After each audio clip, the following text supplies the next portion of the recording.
하이델베르그 요리문답을 살펴보는데요. 먼저 우리 성경 두 구절 함께 보도록 하겠습니다. 누가복음 24장 보겠습니다. 오늘 아침에 우리가 나눴던 본문이죠. 누가복음 예수님의 부활과 승천에 관해서 소개하고 있는 누가복음 24장 맨 마지막 내용인데요. 50절에서 53절까지 우리 한 목소리 읽습니다. 예수께서 저희를 데리고 베다니 앞까지 나가서 손을 들어 저희에게 축복하시더니 축복하실 때에 저희를 떠나 하늘로 올리우시니 저희가 그에게 경배하고 큰 기쁨으로 예루살렘에 돌아가 늘 성전에 있어 하나님을 찬송하니라. 사도행전 한 구절 보겠습니다. 예수님의 승천에 관해서 가르치시는 내용이 사도행전 1장에 있습니다. 1장 맨 앞부분인데요.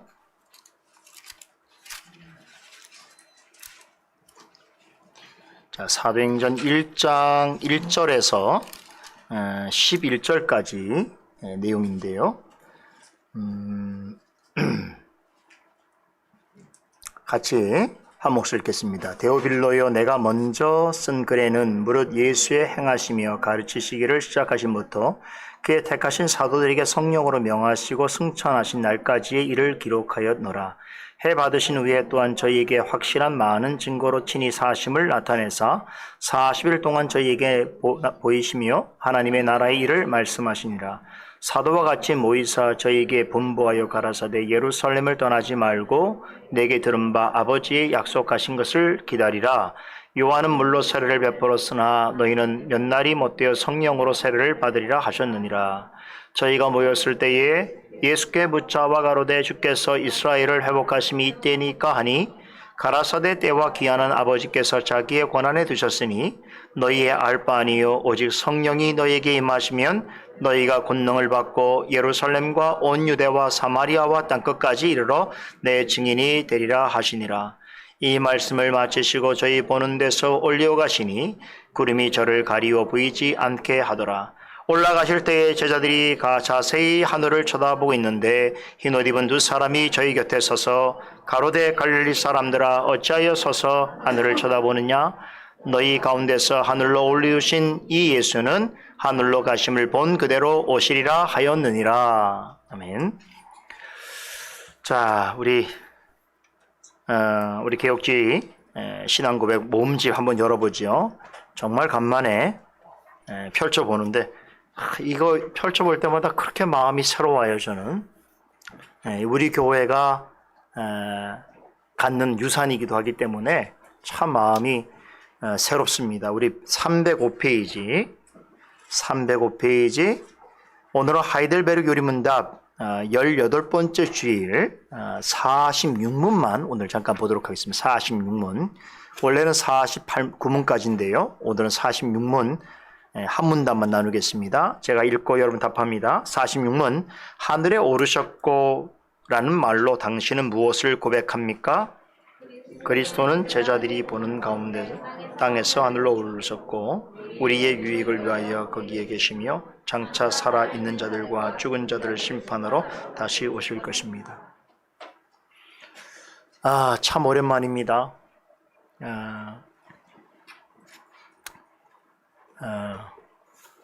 작년에 이어서 올해 그동안 수개월 동안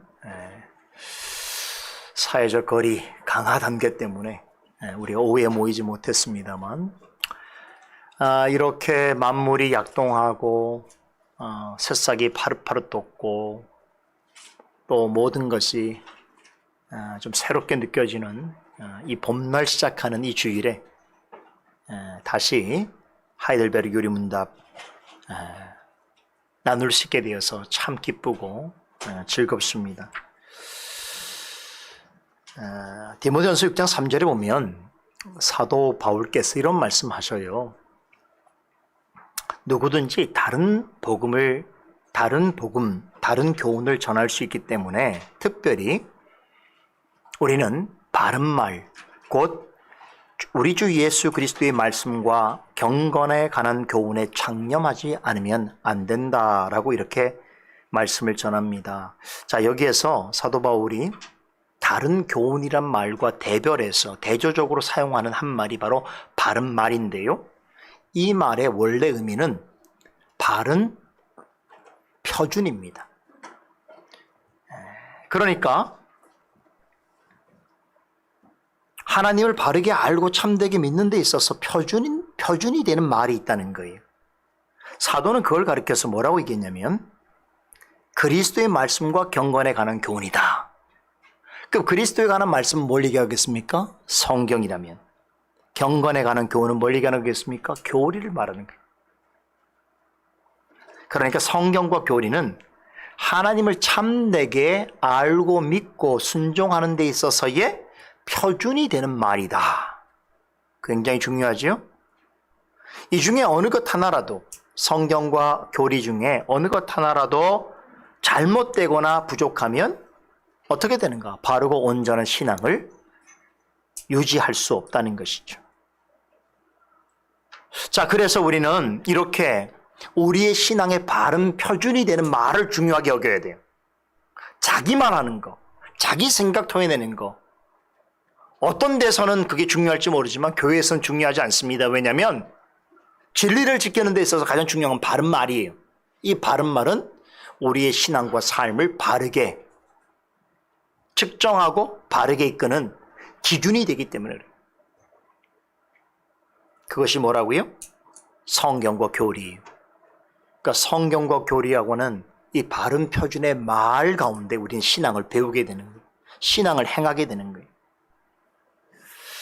그런 면에서 우리가 몇 개월 동안 이유는 충분합니다만 이 오후 모임을 갖지 못해서 하이델베르그 요리문답을 공부하지 못한 것에 대해서 늘 마음에 안타까움이 있었습니다. 물론 우리가 주중에 남성도 여성도 모임 그리고 또 SDG 북클럽을 통해서 지금 교리에 대해서 신학에 대해서 계속 공부를 해가고 있습니다만 그래도 우리가 배워야 할 이 중요한 교리를 이렇게 공적으로 다 같이 배우지 못하는 것에 있어서 늘 답답한 마음이 있었는데 이제 다시 이런 시간을 갖게 된 것에 대해서 기쁘게 생각합니다. 우리의 신앙의 표준이 되는 성경과 교리를 배우고 익히는 것은요, 역사적 개혁교회의 아름답고 자랑스러운 전통이고 특징입니다. 그 교회가 정말 올바른 개혁교회냐를 확인할 수 있는 한 가지 표지가 있다면 성경과 교리를 잘 가르치고 배우고 있느냐. 이게 안 되면 이제 역사적 교회라고 말하기 어려워요. 또 개혁교회라고 말하기 어려워요.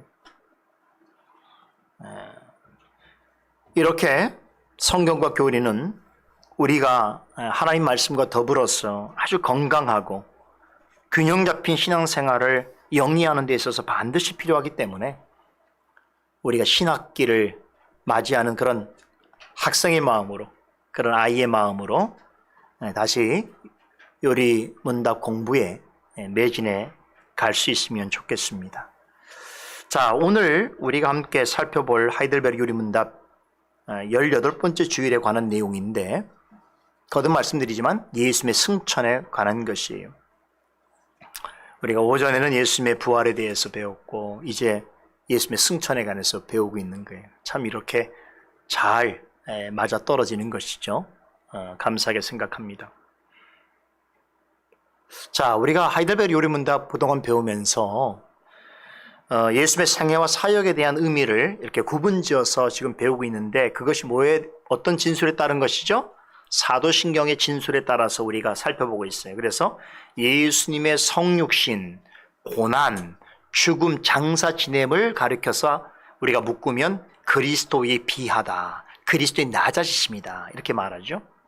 그리고 부활, 승천, 하늘편에 앉으심, 그리고 심판, 주로 오심. 여기서는 그리스도의 높아지심이죠. 그래서 그리스도의 인생을 신학적으로 보면 이렇게 큰 두 단계로 보는 거죠. 그리스도께서 하늘에서 이 땅에 내려오셔서 성육신 하시고 고난 받으시고 죽으시고 장사 지내신까지가 뭐예요? 그리스도가 낮아지신 것이죠. 그렇죠? 그리고 그 장사 지낸 것을 터닝 포인트로 부활하셨지요? 그렇죠. 승천하셨지요? 하늘편에 계시지요? 심판주로 오실 것이죠. 요게 그리스도의 높아지심. 그래서 이 관계를 비하 승기라고 하는 신학적 용어로 표현을 하고 있는 것인데, 자, 이 승천은 그리스도의 높아지심의 두 번째 단계입니다. 사도신경에 장사한 지 사흘 만에 죽은 자 가운데서 살아나시며 하늘에 오르사라고 할 때 이 하늘에 오르사라고 하는 이 일에 대해서 가르치고 있습니다. 승천, 한자 그대로 승천, 하늘에 오르는 일인 것이죠. 즉, 이 주제는 예수님께서 하늘에 올라가신 일을 두고 있습니다. 자, 그런데요. 자, 한 가지 흥미로운 점은 교회 안에서 예수님의 죽음과 부활은 대단히 중요하게 취급하는데 승천에 대해서는 그다지 그에 비해서 이렇게 관심을 갖거나 강조하지 않는 경향이 있다는 것이지요. 자, 그러나 예수님의 죽음, 부활과 승천은 하나로 연결되어 있습니다. 이 중에 어떤 것도 약화시켜서는 안 되는 것이죠. 예수님이 죽으시고 부활하신 것은 결국 하늘에 오르시기 위해서인 것입니다. 하늘에 오르신,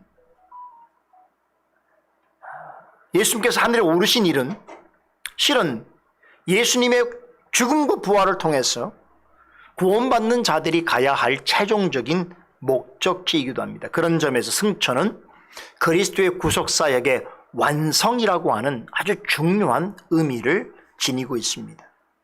그럼에도 말씀드린 것처럼 우리 복음주의 교회 안에서도 그리스도의 승천은 홀대받는 인상을 지울 수 없는 것이, 예를 들어 보세요. 예수님의 나심을 기억하는 성탄절, 크리스마스, 또 예수님의 고난받으신 것을 기념하는 고난주간, 순환절, 사흘 만에 다시 살아나신 것을 기념하는 부활절, 그리고 약속하신 성령께서 오신 것을 기념하는 오순절, 성령 감격절, 이런 것들은 복음주의 교회에서는 굉장히 중요하게 여기지 않습니까?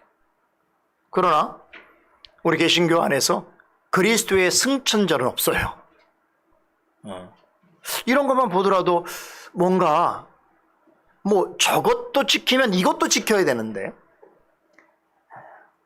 예수님이 다 행하시고 이루신 일인데 어떤 것은 강조하면서 어떤 것은 관심을 덜 갖는다라고 하는 것은 제가 볼 때는 일관성에서도 좀 부족하다, 이렇게 생각이 드는 거죠. 물론 제가 드린 말씀은 이런 절기들을 지켜야 한다는 뜻이 결코 아니지요. 우리가 매주일마다 말씀을 통해서 예수님의 전체 사역을 살피고 그것이 주는 영적인 의미와 교훈을 상고하고 깨닫는다면 굳이 구약의 절기를 지키듯이 이러한 절기들을 지킬 필요가 없습니다. 그러나 제가 말씀드린 핵심은 뭐냐면, 예수님의 죽음과 부활이 중요하다면 승천도 중요하다는 것이, 예수님이 이룬 사역 중에서 어떤 것은 더 강조하고 어떤 것은 덜 강조해서는 안 된다는 것이죠. 자, 이 점과 관련해서 어떤 분들은 천주교회를 주목하면서 천주교회는 참 대단해, 이렇게 칭찬하는 분들이 있습니다. 왜 그런가 하면 천주교회는, 캐톨릭은 승천절을 굉장히 중요하게 여겨요. 그런데 안타깝게도 그리스도의 승천보다 마리아의 승천을 훨씬 더 강조한다는 데 문제가 있습니다. 1950년 11월 1일이었죠. 교황 비오 12세가 마리아는 원죄가 없다라고 선포하면서 마리아가 이 지상의 삶을 마친 후에 육신과 영혼을 가지고 하늘나라에 올라가서 영광을 입었다. 그래서 이 날을 가리켜서 마리아 승천 날이라고 하는 이 교리를 카톨릭 교회의 공식 교리로 반포했습니다. 그 후로 세계 천주교회는 매년 8월 15일을 성모 승천 대축일이라고 하는 이름으로 정말 크게 지킵니다. 크리스마스처럼 지켜요. 엄청 중요하게 여깁니다. 그런데 이것은 마리아를 무음한, 죄가 없는, 원죄가 없는 중보자라고 믿는 아주 잘못된 신학으로부터 기인된 것이기 때문에 사실 이런 주장은 우리의 유일한 중보자이신 예수 그리스도의 승천을 오히려 모독하는 것이다, 이렇게 볼 수 있어요. 오늘 우리가 읽은 46문답을 보면 예수님께서 하늘에 오르신 일이 역사적으로 사실이었다는 것을 다시 한번 말해주고 있습니다. 그것은 오늘 읽은 우리 성경 본문을 통해서 보다 분명히 확인해 볼 수 있는데요. 여러분, 예수님께서 부활하신 다음에 세상에 얼마나 계셨다고 그랬죠? 며칠 동안요? 40일 계셨다고 오늘 사도행전 1장에 나와 있잖아요. 그러니까 이런 생각을 해보세요. 예수님께서 왜 부활하신 다음에 바로 하늘나라 올라가지 않으셨을까요? 왜 40일 동안, 물론 성경에 40이라고 하는 중요한 숫자적 개념이 있어서 그렇게 설명하는 분도 있습니다만, 중요한 것은 예수님께서 부활하신 다음에 바로 하늘로 올라가지 않으셨다는 것이. 그럼 40일 동안 뭐 했습니까? 오늘 우리가 처음 배웠잖아요. 물론 여러분 알고 있지만 40일 동안 그냥 지내신 게 아니에요. 복음서 내용은 40일 동안 엄청나게 많은 일들을 하신 것을 설명해요. 예수님께서 이렇게 개인적으로, 개인이 단체든 간에 부활하신 예수님 자체를 보여주신 것이 한 10번이나 11번 정도 됩니다. 그 사이에 예수님께서는 부활하신 몸으로 우리는 상상할 수 없는 방식으로 시간과 공간을 막 이동하셔요. 이동하셔서 그 자신의 부활하신 모습을 나타내 보여주시면서, 특별히 이제 다음 주에 아마 우리가 공부할 것 같은데요. 부활하신 예수님께서 제자들에게 찾아오시지 않습니까? 그리고 나서 뭘 했느냐? 오늘 말씀에는 제자들에게 부활하신 예수님을 전했다고 그랬는데요. 사도행전 1장의 말씀 보니까 뭐에서 가르쳤다고요? 하나님 나라의 일에 대해서 가르쳐 주셨다고 합니다. 예수님께서 몸과 영혼을 가진 존재로서 부활하셨는데, 그런데 그 사실을 제자들은 어떻다고 그랬습니까? 잘 믿지 못했다고 그랬어요. 그런 것을 봤을 때 부활하신 몸은 확실히 우리 육신의 몸과는 다른 건 분명한 것 같아요.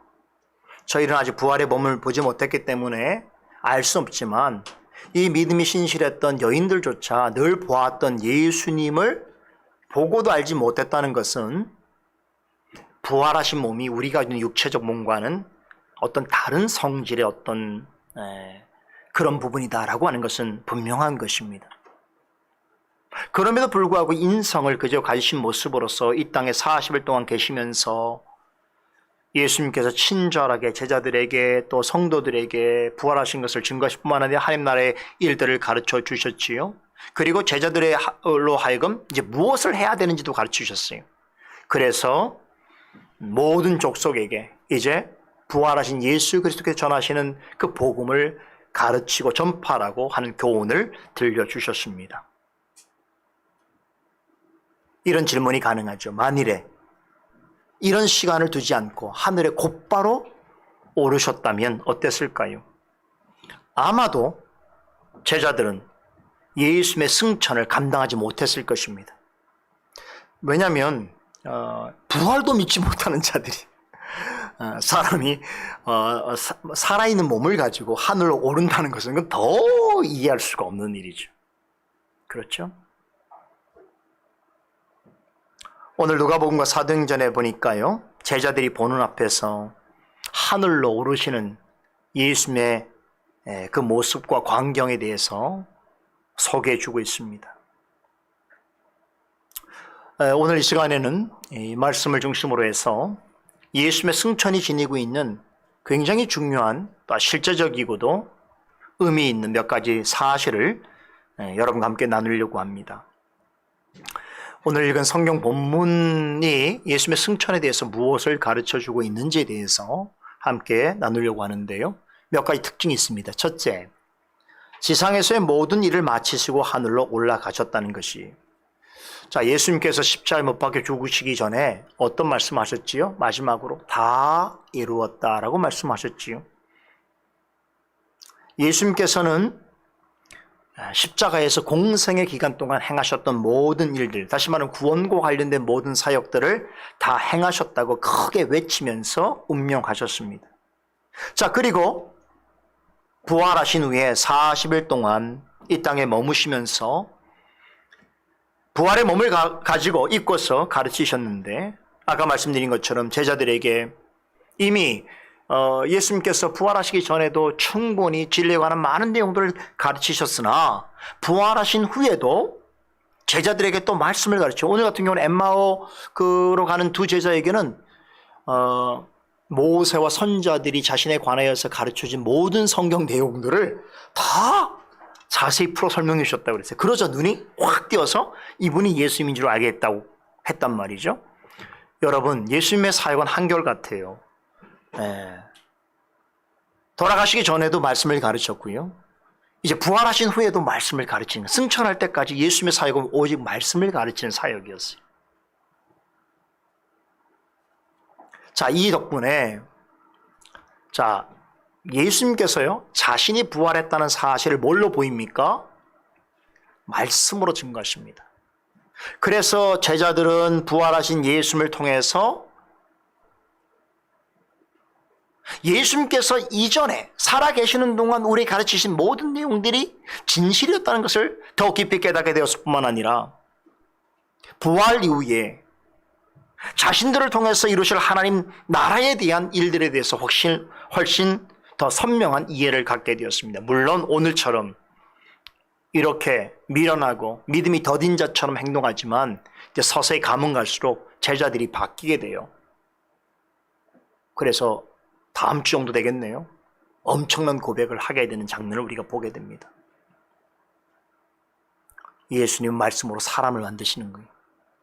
여러분도 저도 다 지금 주님 앞에 좀 사람처럼 살게 되는 건 주님께서 말씀으로 우리를 가르치셨기 때문에 그래요.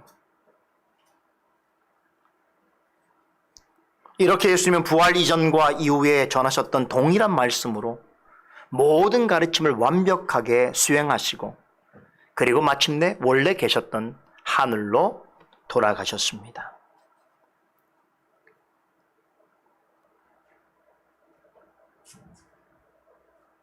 둘째는 제자들에게 복을 주시면서 하늘로 올라가셨습니다. 예수님께서 하늘로 올라가시는 것을 남겨진 모든 제자들이 목격을 했지요. 그런데 오늘 읽은 누가복음 24장 50절에 따르면 그냥 하늘로 올라가신 것이 아니라 손을 들어서 저들에게 축복하시면서 올라가셨습니다. 자, 여러분, 주님께서 올라가실 때 그냥 윙하고 그렇게 올라가지 않으시고 손을 들어서 이렇게 축복을 하셨단 말이에요. 여러분, 이 행기는 대단히 중요한 상징적인 의미를 가지고 있습니다. 잘못 생각하면 예수님께서 남은 제자들에게 세상의 복을 지금 축복을 주시기 위해서 저렇게 하시는구나 라고 생각할 수 있습니다만 그런 뜻이 아니고요. 손을 들어서 축복하는 행위는 예수님의 직분과 관련되어 있는 중요한 행위입니다. 여러분, 구약시대에 이스라엘 백성들을 향해서 손을 들어서 축복할 수 있는 고난을 맡은 직분자가 누구였죠? 대제사장이었습니다. 구약의 대제사장은 누구를 가리키는 것이죠? 영원한 대제사장이신 예수님을 모형하는 것입니다. 예수님께서는 자신을 십자가의 희생제물로 바침으로 우리의 모든 죄를 사하여 주신 우리의 영원한 대제사장이십니다. 그런 예수님께서 손을 들어 제자들을 축복하신 것은 구약의 대제사장들을 통해서 예표된 모든 일을 성취하신 영원한 대제사장으로서 하늘로 올라가셨다. 이 얘기예요. 그러니까 예수님이 구약시대에 대제사장들이 표명했던 그 직분과 직무를 다 성취하실 뿐만 아니라 그 직분을 가지고 또 올라가시는 거예요. 그 얘기 뭡니까? 어디로 가셨습니까? 하늘나라로 올라가셨죠? 영원한 하늘의 지성소로 들어가신 것이죠? 그곳에 들어가셔서 뭐 하십니까? 그냥 놀고 계신 게 아니에요. 대제사장으로 계시기 때문에 여전히 하늘나라에서 영원한 하늘 지성소에서 뭘 하시는 거예요? 대제사장의 직분을 수행하고 계시는 거예요. 그것이 무엇이겠습니까? 영원한 하늘 지성소에서 하나님의 택한 자들을 위하여 끊임없이 중보와 축복의 기도를 하고 계신다는 거죠. 여러분, 이것이야말로 남은 제자들과 성도들에게 베푸시는 가장 큰 축복이다. 그 사실을 깨닫게 된 제자들은 예수님께서 하늘로 손을 들고 축복하시면서 올라가시는 모습을 보면서 가만히 있지 않았어요. 어떻겠습니까? 누가 본문에 보니까 승천하시는 예수님에게 뭐 했다고요? 경배를 드렸다. 큰 기쁨과 감격을 가지고 예루살렘 성전으로 돌아가서 하나님께 찬송과 경배를 드렸다고 합니다. 왜 그렇습니까? 예수님께서 올라가심은 영원한 대제사장에서 하늘에서도, 하늘 영원한 지성소에서도 우리를 위한 대제사장의 직분을 감당해 주실 것을 알기 때문에, 그래서 그분을 경배하고 성전에 찾아가서 찬양과 경배를 드리게 된 것입니다. 셋째, 예수님은 구름에 가리워 하늘로 올라가셨습니다. 사도행전 1장 9절에서는 이렇게 표현하죠. 저희 보는 데서 올리어 가시니 구름이 저를 가리워 보이지 않게 하더라 라고 전합니다. 자, 그런데 우리가 여기서 한 가지 주의해서 볼 표현이 있습니다. 그냥 보면 안 돼요. 보세요. 예수님이 하늘에 오르실 때에 구름에 가리워진 것이 아니라 구름이 저를 가리웠다라고 표현합니다. 이게 굉장히 중요한 일이에요. 우리가 흔히 승천 그럼 어떤 그림을 생각하죠? 워낙에 예수님의 승천에 관한 많은 그런 명화들이 있지 않습니까? 그런 그림을 우리 연상해 보면 예수님께서 하늘 올라가실 때 정말로 여기에 구름을 타고 올라가신, 또 흔히 옆에 구름이 있잖아요. 이 구름 어떤 구름입니까? 우리가 저기 지상에 떠 있는 구름이죠. 그러니까 승천할 때 예수님께서 이렇게 구름이 저를 가리워 보이지 않게 하였다라는 이 말씀을 이해할 때는 예수님께서 하늘로 올라가시면서 하늘에 떠 있는 구름들 속으로 사라져 버리신 것이, 우린 그렇게 이해합니다. 그러나 오늘 사도행전에서 말씀하고 있는 구름은 그런 구름을 말하는 게 아니에요. 그런 일반적인 구름, 즉 높은 창공에 떠 있는 물방울이나 얼음 결정 덩어리를 말하는 것이 아닙니다. 이 구름은 뭘 얘기하는 걸까요? 하나님의 임재를 나타내는 세키나의 구름이에요. 여러분, 이 구름이 어디에 머물러 있었죠? 구약시대 때 성막과 성전 위에 항상 머물러 있던 그 영광의 구름인 것입니다. 하나님께서는 하나님의 임재를 상징하는 이 영광의 구름과 천사들의 호의를 받으시면서 하늘에 있는 하나님의 집이요 거룩한 성 예루살렘이요 영원한 하늘 성전이요 지성소인 곳으로 들어가셨습니다. 그래서 사도행전을 기록한 누가는 구름에 가리워진 것이 아니라 구름이 저를 가리웠다고 표현하는 것이, 그냥 구름이 아닌 거예요. 물론 보일 때 그냥 구름을 볼 수 있지만 그것은 하나님의 임재와 영광을 나타내는 세키나의 구름이었던 것이, 하나님께서 함께 하신다는 뜻이죠. 그렇죠? 예수님께서 하늘을 승천하실 때에 그 거룩한 영광의 구름에 휩싸일 때 그 무슨 뭘 얘기하는 겁니까? 하나님께서 함께 하신다. 하나님께서 보내신 선사들의 호의를 받으시면서 가장 존귀하신 모습으로 하늘나라에 올라가신 것입니다. 그냥 구름 타고 간 게 아니에요. 그놈은 손오공이나 전우치가 타는 것이지 예수님이 타고 다니는 게 아니에요. 여기서 그래서 예수님께서 오실 때 구름을 타고 온다는 것도 하나님의 영광의 구름을 이야기하는 것이.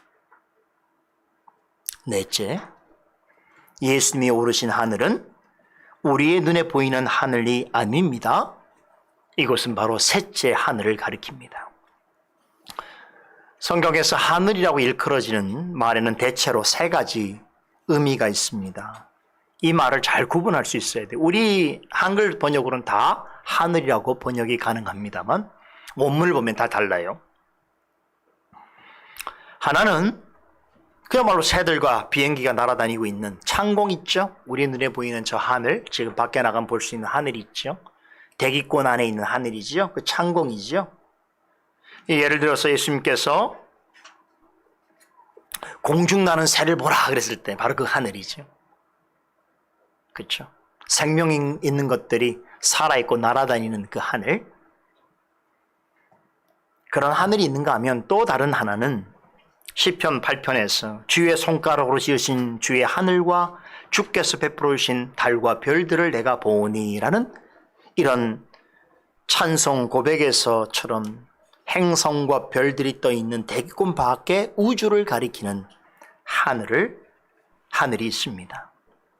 마지막으로 또 다른 하늘이 있습니다. 이 하늘은 우리의 눈에 보이거나 관찰되어지는 하늘과는 전혀 다른 의미의 하늘입니다. 성경은 이 하늘을 하늘 위의 하늘들이라고 표현하기도 하고 셋째 하늘이다라고 말해요. 이 셋째 하늘이라는 표현은 고대인들의 습성이에요. 고대인들이 하늘을 생각할 때 지금 이런 구분법이었어요. 히브리인도 마찬가지. 하늘이라고 생각하면 첫째는 눈에 보이는 하늘, 둘째는 저기 해와 달이 떠 있는 하늘, 그 다음에 셋째 하늘은 이렇게 하나님께서 계시는 하늘. 그래서 사도 바울도 자신이 셋째 하늘에 다녀왔다 그랬죠? 그렇죠? 이 하늘은 우리가 눈으로 보고 관찰하는 그런 하늘과는 전혀 다른 그런 하늘인 것입니다. 예수님께서 이것을 뭐라고 그랬죠? 낙원이라고 말씀하셨습니다. 즉 구원을 받은 성도들이 영원토록 복락을 누리는 곳인데 이곳은 눈에 보이는 하늘과는 전혀 다른 차원의 하늘로 모든 하늘보다 훨씬 높이 있다라고 말씀하십니다. 이곳을 히브리서 기자는 히브리서 9장 24절에 보면 이 하늘을 가리켜서 참 하늘이다. 정말로 진짜 하늘이다. 이렇게 말했습니다. 이것은 우리가 경험하는 자연적이거나 물리적인 장소와는 근본적으로 개념이 다릅니다. 우리 부활한 육체도 마찬가지잖아요. 우리 아까 부활한 육체도 우리 갖고 있는 어떤 자연적인 물리적인 개념으로는 다 이해하기 어려운 그런 것처럼 하늘도 마찬가지예요. 그래서 어떤 그런 우스갯소리가 있죠. 예전에 과거 소련이었던가요? 하여간 우주선을 타고 드넓은 우주에 가보니까 하나님이 안 계시대 이렇게 얘기했다고 그러잖아요. 그러니까 이런 이해를 갖고는 인간의 이해를 갖고는 사실은 이해할 수 없는 하늘이죠. 그렇죠? 인간의 생각과 지혜로는 측량할 수가 없습니다. 그럼에도 한 가지 분명한 것은 성도가 죽으면 그 영혼이 곧장 이곳으로 이동하게 되지요. 그리고 예수님과 함께 하게 됩니다. 예수님께서 십자가에 못 박혀 죽으실 때 그때 한편의 강도가 어땠습니까? 예수님을 알아보게 되자 예수님께서 그에게 오늘 네가 나와 함께 낙원에 있으리라 말씀하셨던 바로 그것. 그래서 제가 오늘 이 내용을 이번 주에 이렇게 준비하면서 또 어머니를 생각하게 되는 거죠. 감사하다. 비록 어머니를 제가 지상에 사는 동안 보지 못하지만 우리 어머니의 영혼은 지금 주님과 이 낙원에 있으시겠구나. 그럼 힘 좀 내자. 이런 생각 드는 거죠. 근데 장례를 치러보니 역시 사람은 사람인 거예요. 그 이생을 살면서 가졌던 그 깊은 정과 인연과 나누었던 모든 것을 한꺼번에 없다고 하기는 너무나 힘든 거예요. 사람이 그렇더라고요. 그러니까 사랑하는 사람을 여의면 슬픈 게 당연한 거죠. 예수 믿는다고 천국 갔잖아. 괜찮아. 이렇게 말하기는 어려운 부분도 있단 말이죠. 그러나 그럼에도 불구하고 하나님 말씀을 통해서 우리가 확신을 갖게 되는 거죠. 나도 언젠가 이 낙원에 갈 텐데 그때면 지상에서 못다한 사랑하는 어머니와의 그 못한 것을 내가 나누고 기뻐하겠구나. 여러분도 마찬가지죠. 위로가 되는 말씀입니다. 죽은 모든 성도의 영혼들은 예수님께서 세상에 다시 오셔서 마지막 심판하시기까지는 이곳에서 주님과 함께 머물고 있다가 마지막 날에 주님께서 다시 오셔서 모든 죽은 자들의 몸과 영혼이 부활하여 주님 앞에 나가게 될 때는 하나님께서 예비하신 새 하늘과 새 땅에 들어가게 될 것입니다. 그곳에서 예수님처럼 부활의 몸을 갖고 영원토록 복락과 영광을 누리게 될 것인 것이죠. 그런 소망을 우리가 예수님의 승천을 통해서, 만약 예수님이 영원으로 가셨다면 우리는 그 소망을 갖기가 어렵죠. 근데 예수님께서 온전한 몸으로서 하늘 올라가셨기 때문에, 그래서 예수님을 가르쳐 뭐라고 그래요? 부활의 첫 열매다. 이게 뭡니까? 우리도 부활하면 예수님처럼 저런 몸을 갖고 영원한 복락을 누리겠구나 라고 하는 소망을 갖게 되는 것이죠.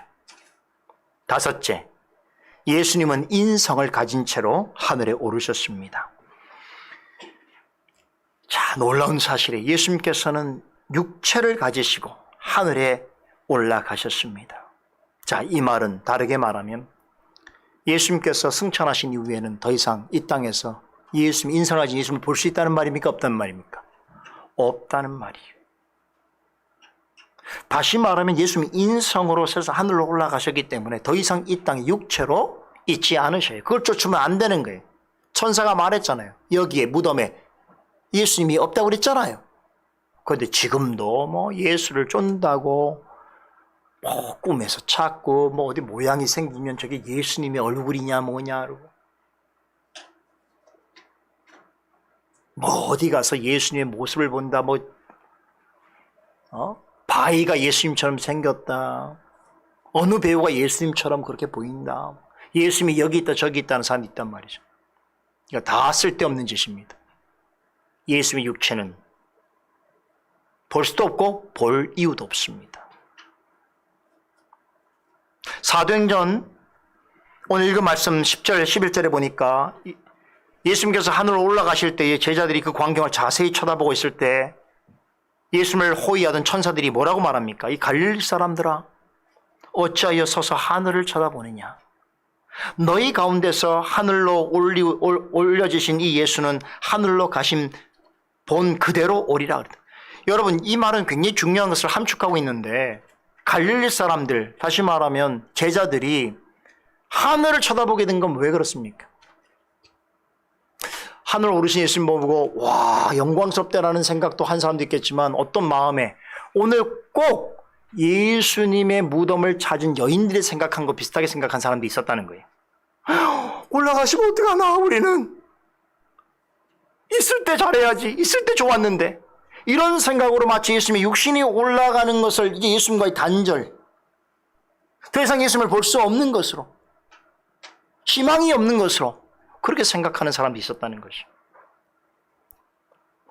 그러니까 천사들이 아니다, 예수님께서는 너희들이 본 그대로 다시 오신다.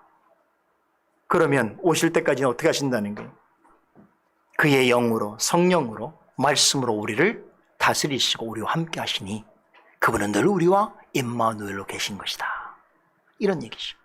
그런데 쓸데없이 예수님의 몸을 찾고 예수님의 얼굴이 어떠졌다 이렇게 하는 것은 예수님의 승천을 잘못 이해하는 것이죠.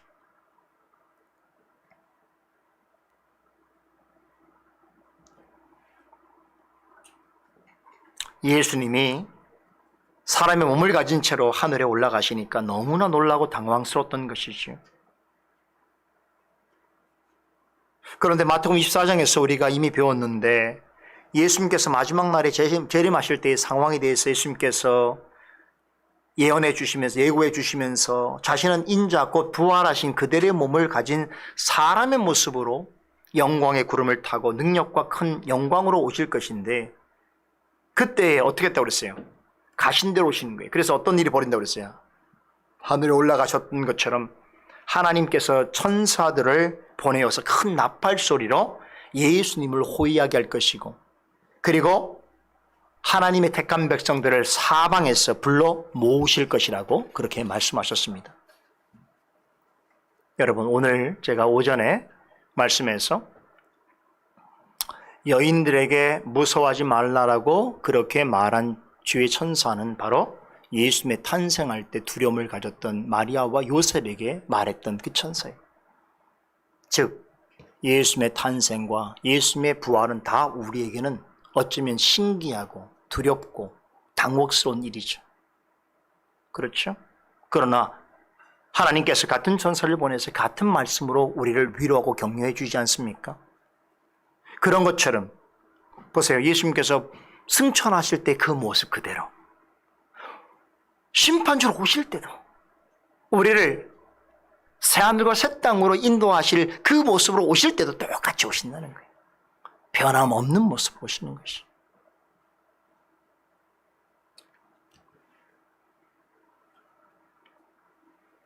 사도행전 1장에서는 예수님이 하신 이 말씀을 예수님을 하늘로 모시고 올라가는 천사들이 재차 증거합니다. 제자들에게 하늘로 올리우신 예수님은 너희가 본 그대로 다시 오실 것이라고 화격해 주죠. 결론적으로 말하자면 예수님은 부활하신 몸을 가진 채로 영광의 구름과 천사들의 보위를 받으시면서 하늘에 올라가셨고 마지막 날에도 세상을 심판하시고 자기 백성을 영원한 영광으로 인도하실 때도 똑같은 모습으로 오실 것이라는 것이죠. 그러므로 더는 세상에서 예수님의 육체를 볼 수 없다는 것. 그럼에도 불구하고 예수님께서는 세상 끝날까지 다스리시고 택한 백성과 함께 하신다는 것.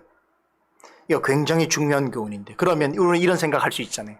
어떻게 하늘로 올라가신 예수님께서 우리와 함께 하시고 우리와 우리를 가르치신단 말이냐.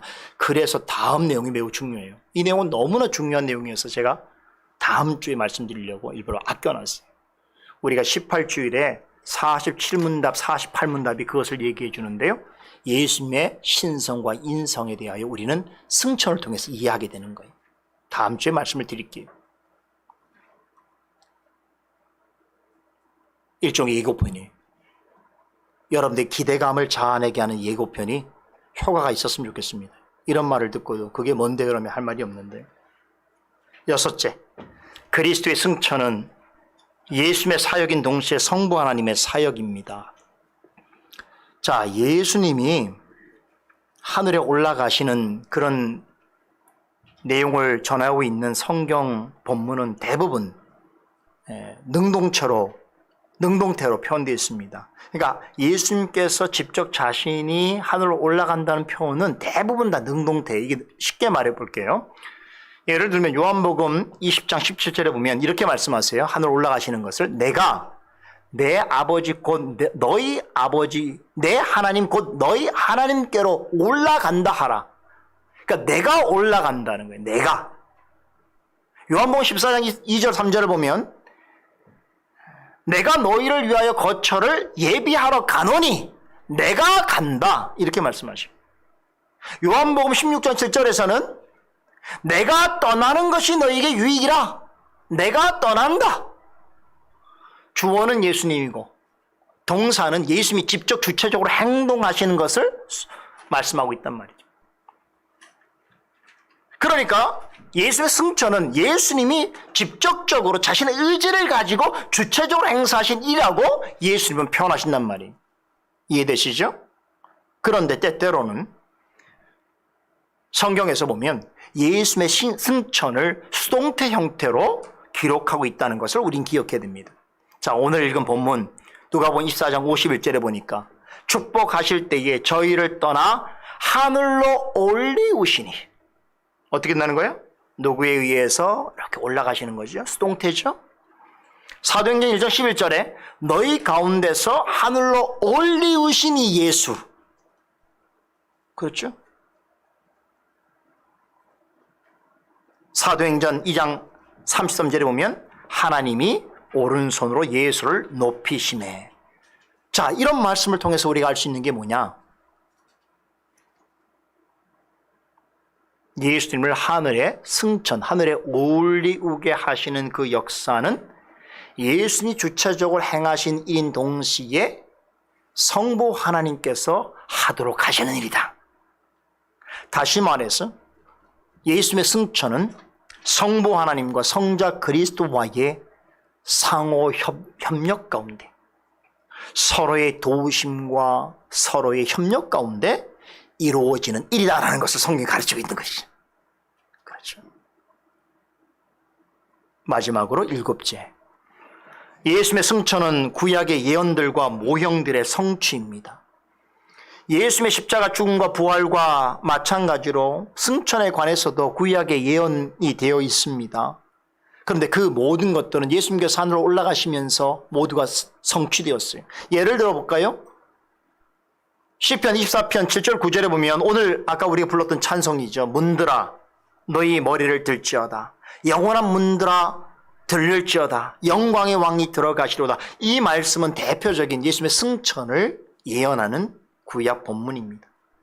시편 68편 18절에서 또 주께서 높은 산으로 오르시며 사로잡은 자를 끌고 선물을 인간에게서 또는 패역자 중에서 받으시니 여호와 하나님이 저희와 함께 거하려 하심이로다 라고 하는 편이나 시편 101편 1절에서 여호와께서 내 주에게 말씀하시기를 내가 내 원수로 내 발등상 되게 하기까지 너는 내 우편에 앉으라 하셨도다라고 하는 이런 말씀들은 예수님의 승천을 구체적으로 예언하는 말씀들입니다. 사도들은요 지금 제가 언급해드렸던 이 말씀들을 전부 예수님의 승천과 관련된 내용들로 인용해서 설명하고 있어요. 그래서 구약의 시편만 말씀드렸는데 시편이라든가 다른 말씀에 예수님의 승천과 관련된 그런 예언들이 그리스도의 승천을 통하여 그것을 목격한 사도들이 그것이 이 말씀이 성취되었다라고 하는 방식으로 설명하고 있는 것입니다. 뿐만 아닙니다. 구약 시대에 보면 육체를 가지고 하늘에 올라간 사람들이 있습니다. 누구죠? 죽지 않고 하늘에 육체를 가지고 올라간 사람이 있어요. 누가요? 대표적으로 에녹과 엘리야죠.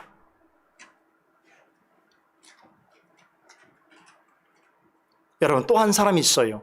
물론 육체를 가지고 올라갔다는 말은 없지만 존재하다가 갑자기 싹 사라진 분이 있어요. 굉장히 중요한 인물로 성경에 부각이 됐는데 근데 가본 이분은 처음도 없고 끝도 없어요. 갑자기 사라져 버렸어요. 아브라함이 이분을 막 존경하고 높였는데 갑자기 사라진 분이 있어요. 누구예요? 대제사장 멜기세덱이에요.